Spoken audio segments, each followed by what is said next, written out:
My hard rockin' amigo, and I'm so glad that you're looking for some tools to deal with your negative thoughts. I promise I'm gonna deliver in a big way. So perk up your ears, open your mind and your heart to some of the goodness that I'm about to share. Can I start with the short story? There once was a young warrior, probably much like you, who was struggling with constant doubt and negative thoughts. This warrior was overwhelmed by doubt and insecurity, constantly hearing a voice that told them they weren't good enough, smart enough, strong enough, cool enough, attractive enough. You get the idea. It robbed him of his joy. It froze him with fear and filled him with insecurity and self-doubt. Looking for answers, this young warrior went to see an old prophet who was very wise and who lived in the mountains across from the village. The old prophet said, "Inside each of us there are two wolves, constantly battling for control. One wolf is full of fear, self-doubt, jealousy, and negativity. It's the voice that tells you that you're not enough, that you'll never succeed, and that others are better than you." But the old prophet continued, "There's another wolf. This one is full of hope, courage, kindness, and confidence. It's the voice that reminds you that you can train your brain and body to do anything you focus and give energy to. It's the voice that tells you that success is within your reach and that you're powerful and that you have the strength to learn and work through any challenge." The young warrior was curious and asked, "But which wolf wins the fight?" The old prophet smiled and said, "It's the one you feed."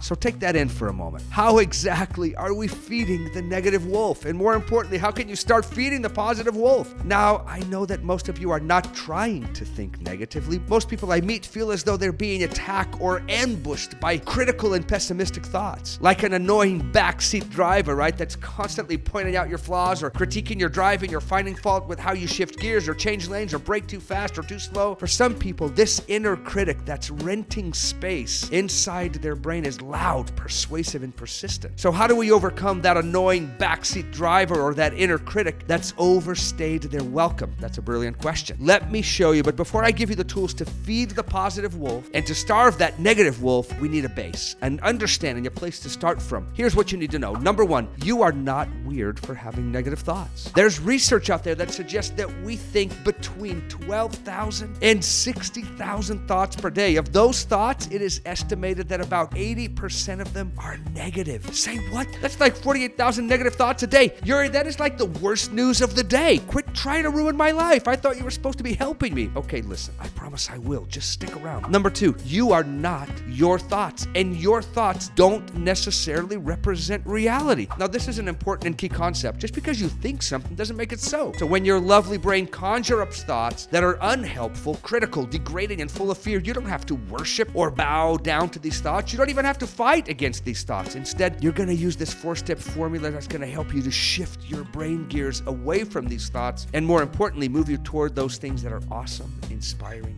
positive. Number three, you are not powerless against your negative thoughts. I'm not here to tell you all the reasons why you may have negative thoughts. Whether it's your history or your experience or your circumstances or your biology, there's so many factors and those matter. But the most important thing you need to know today is that you can do something to train that lovely brain of yours to become more optimistic, more positive, and more confident. So what exactly can you do when you're having negative thoughts? I find that people feel stuck in their negative thinking. It's like a negative feedback loop. The more negatively you think, the worse you feel, and the worse you feel, the more negatively you think, and on and on and on. So how do we get unstuck and instead shift gears toward a more positive loop? Here are the steps. Number one, call it what it is. There's a famous little quote that says, if you can name it, you can tame it. In other words, when you can identify what's happening inside of you, it gives you power to overcome it. It also reduces the intensity of those negative thoughts. By even just saying, oh, there's my brain thinking negative thoughts again, or my inner critic is going wild today, or my bad wolf is howling again. And you can begin to expect a little more confidence and control over those thoughts. Honestly, I'm sure you can come up with something much cooler and funnier to say. And please use humor if you can, because humor is so important in dealing with your negative thinking. Number two, shift gears. When your brain gets in that negative loop, you have to manually shift out of that loop and into a better one. The most effective way to manually shift out of your negative thoughts is for you to physically do something else. Instead of sitting there arguing and tug of warring with your brain, call it what it is and shift gears. You don't need to try and convince your brain that you really are smart, or that people really do like you, or that you're not a loser, or that life's going to get better. Stop trying to convince your brain. Instead, just shift gears and do something fun, something helpful, something interesting, kind, awesome, gutsy, and engaging, productive, etc. Trust me, this can be challenging, but I promise you that your brain will learn to focus on better and more productive things if you practice it. Number 3, take the sting out of negative thoughts. Remember this: if your thoughts aren't helpful, if they're not inspiring you to go out and seize the day, if they're putting you and others down and creating fear, doubt, and constantly comparing you in a negative way to others, if they're paralyzing you with fear, if they're constantly telling you that other people think you're terrible or weird or ugly or an idiot or dumb, amigo, I want you to devalue these